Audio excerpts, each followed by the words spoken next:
whether it's Hillary or Bernie or somebody else gets in, I just look forward to winning here and winning and doing something spectacular because there's so much we can do.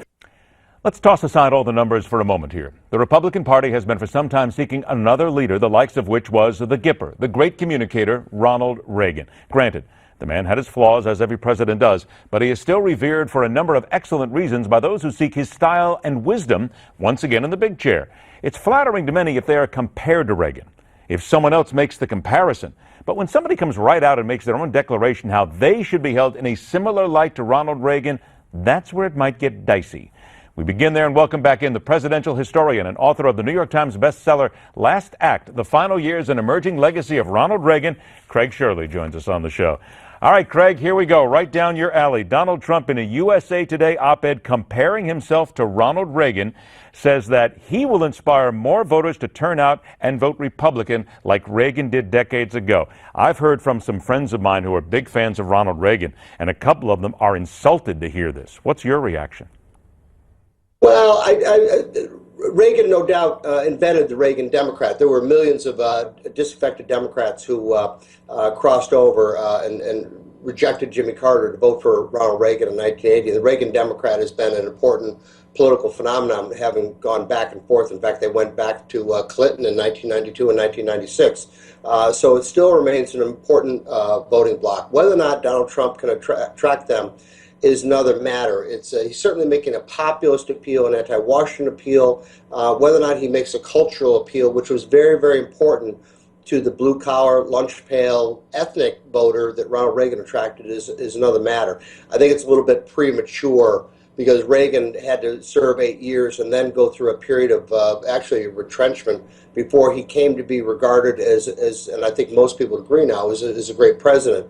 Whether or not Donald Trump is going to be the Republican nominee, whether or not he's going to be elected, whether or not he's going to be president, whether or not he's going to be a great president is a long way down the road. All right, now let's turn to what happened after the State of the Union. Well, wait a minute, I'm going to back up. Let's go to the State of the Union first, because the biggest complaint I hear from people is this is supposed to be about the country.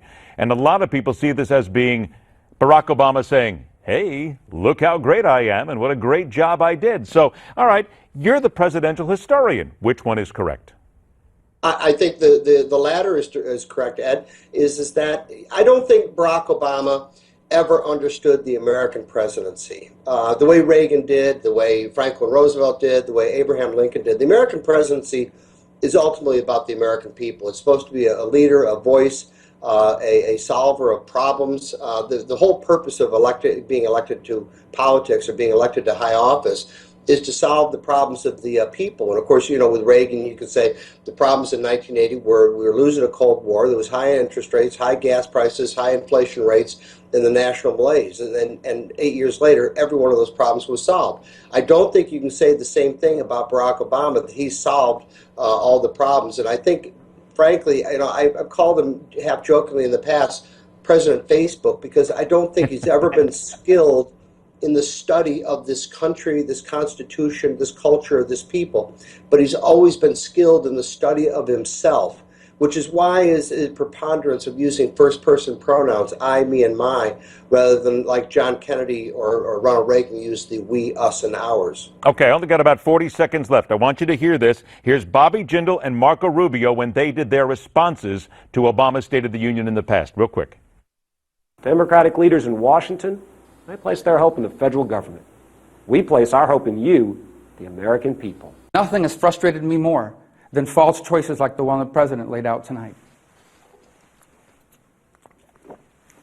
The choice isn't just between big government or big business.